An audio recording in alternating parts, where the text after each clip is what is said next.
President Ibrahim রইসিকে জীবিত ফিরে পাওয়ার আশায় ইরান জুড়ে চলছে দোয়া।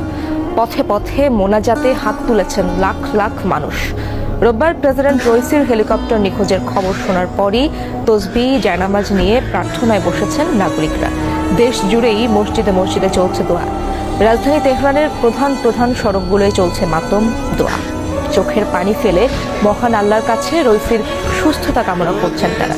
দ্রুত প্রেসিডেন্টকে জীবিত উদ্ধারের আশা। হ্যালো গাইস, আসসালামু আলাইকুম। সবার কি অবস্থা? আশা করি সবাই ভালো আছেন। আলহামদুলিল্লাহ, আমি অনেক ভালো আছি। আজকে একটা টপিক নিয়ে কথা বলতে আমার ইচ্ছা ছিল না, খুব খারাপ লাগছে কথাটা বলতে। সবাই জানেন ইব্রাহিম রাইসি আর এই পৃথিবীতে নেই। আমরা মুসলিম বিশ্বতে কত বড় একজন নেতাকে আমরা হারালাম তা আমরা এখনো বুঝতেছি না। তার মতন সাহস আর কোনো মুসলিম নেতা দেখাতে পারেনি, আর পারবে কিনা ভবিষ্যতে জানি না। আমরা তার জন্য আর কিছু করতে না পারি, আমরা যে যেখান থেকে আছি তার জন্য আমরা দোয়া করতে পারি, সে যেন জান্নাতবাসী হয়, আল্লাহ তাকে যেন জান্নাতুল ফেরদৌস দান করে। আপনারা সবসময় তার জন্য দোয়া করবেন।